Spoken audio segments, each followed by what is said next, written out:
दोस्तों, अब मोदी जी की विदाई का वक्त आ चुका है। जी हां, सत्ता से उनकी विदाई होने जा रही है। ये बात मैं इसलिए कह रहा हूं कि पिछले 10 साल में तमाम राजनीतिक दलों को कमजोर करने के लिए, उन्हें खत्म करने के लिए, उन्हें तोड़ने के लिए जिस तरह से विपक्षी पार्टी के तमाम दिग्गज नेताओं के खिलाफ एक के बाद एक मामले दर्ज किए जा रहे थे, उन्हें जेल की सलाखों के पीछे ठूसा जा रहा था, वो तमाम लोग अब एक एक कर जेल की सलाखों से बाहर आने लगे हैं। एक ऐसी ही शख्सियत जब जेल की सलाखों से बाहर आई, वैसे ही अखिलेश यादव की ताकत दोगुनी तिगुनी बढ़ गई है। जी हां, आज मैं खबर दिखाने जा रहा हूं कि कैसे उत्तर प्रदेश के अंदर अखिलेश यादव सबसे ज्यादा मजबूत बनकर उभरे हैं, और एक ऐसी खबर जिसने मोदी और शाह को सदमे में डाल दिया है। नमस्कार, मैं हूं प्रज्वल गौतम और आप देख रहे हैं न्यूज सर्किल। आपको तो पता ही है कि जब सत्ता में आए थे केंद्र में, और उसके बाद जब उत्तर प्रदेश की सियासत में कदम रखा भारतीय जनता पार्टी ने, यानी सत्ता में आए, उसके फौरन बाद ही एक ऐसे नेता हैं जिनके पूरे परिवार को जेल की सलाखों के पीछे भेजने के लिए बीजेपी ने हर तरह के हथकंडे आजमाए थे। यहां तक कि कोर्ट ने भी कह दिया था कि जिस तरह के मामले दर्ज किए जा रहे हैं वो बताते हैं कि उस शख्सियत को कभी भी जेल की सलाखों से बाहर लाने की मंशा सरकार की नहीं है। यही एक वजह है कि छिटपुटिया ऐसे ऐसे मामले दर्ज किए गए जिनका कोई वजूद नहीं। मैं बात कर रहा हूं उत्तर प्रदेश के एक दिग्गज और कद्दावर नेता और साथ ही समाजवादी पार्टी में मंत्री रह चुके, समाजवादी पार्टी की सरकार में मंत्री रह चुके आजम खान की। आजम खान पर कितने मामले दर्ज हुए, उनके परिवार पर मामले दर्ज हुए, बेटे, पत्नी और आजम खान तीनों को जेल की सलाखों में पहले भी ठूसा गया और इस बार भी। लेकिन हाल ही में खबर निकल कर आई कि इलाहाबाद हाईकोर्ट ने रामपुर कोर्ट के उस फैसले को पलट दिया। पलट क्या दिया, कह दिया जमानत दे दी गई तीनों को, जिसमें अब्दुल्ला आजम के जन्म प्रमाण पत्र से जुड़ा हुआ मसला था। उसमें न केवल इलाहाबाद हाईकोर्ट ने अब्दुल्ला आजम, तंजीम फातिमा और आजम खान को जमानत दी, बल्कि आजम खान को जो 7 साल की सजा सुनाई गई थी उस सजा पर भी रोक लगा दी। कह दिया गया इसे भी होल्ड करके रखिए। यह योगी आदित्यनाथ के लिए, बीजेपी के लिए बहुत बड़ा झटका था, वो भी तब जब चुनावों का माहौल पूरी तरह से गरमाया हुआ है।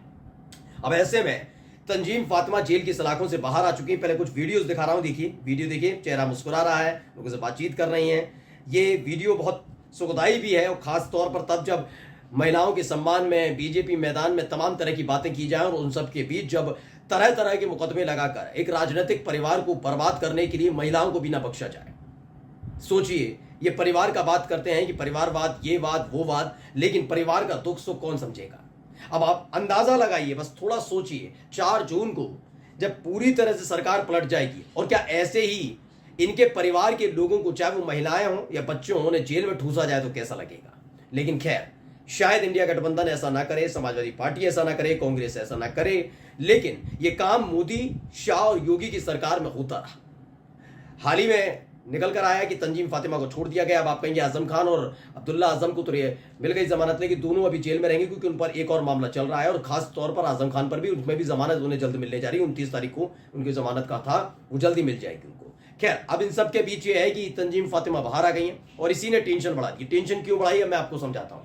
1 जून को वोटिंग होने जा रही है, लेकिन वोटिंग से पहले ये सब खुलकर सामने आ गया है कि भाई देखिए किस तरीके से समाजवादी पार्टी अखिलेश यादव को कमजोर करने के लिए सारे दांव पे चले गए। इससे पहले आपको याद होगा इरफान सोलंकी जो समाजवादी पार्टी के विधायक हैं, उनके खिलाफ भी कुछ ऐसी कार्रवाई की गई, तमाम अलग अलग जगह।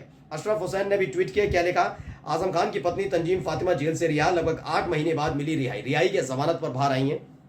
और सोचने वाली बात है कि किस तरह के हथकंडे आजमाए गए इस सरकार के दौरान। और यही नहीं, मैं क्यों बार बार कह रहा हूं कि मोदी की विदाई का वक्त सामने आ गया है, क्योंकि आप देखिए आजम खान को जमानत, अब्दुल्ला आजम को जमानत, तंजीम फातिमा जेल से रिहा।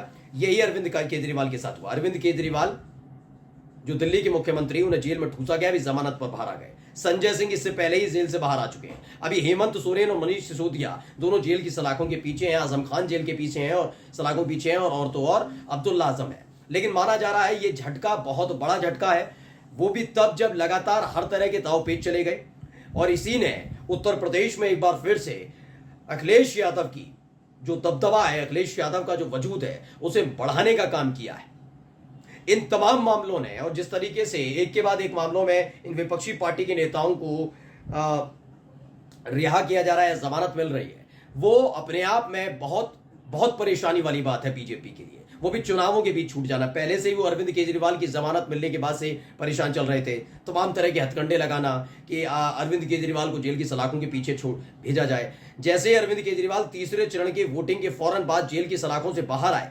वैसे ही बीजेपी की सांसें फूलने लगी, क्योंकि चौथा, पांचवां, छठा और इस सातवां चरण अरविंद केजरीवाल ने ऐसे हालात पैदा कर दिए कि उसके बाद मोदी कई राज्यों में, कहा जाए बीजेपी बहुत कमजोर पड़ती हुई नजर आई।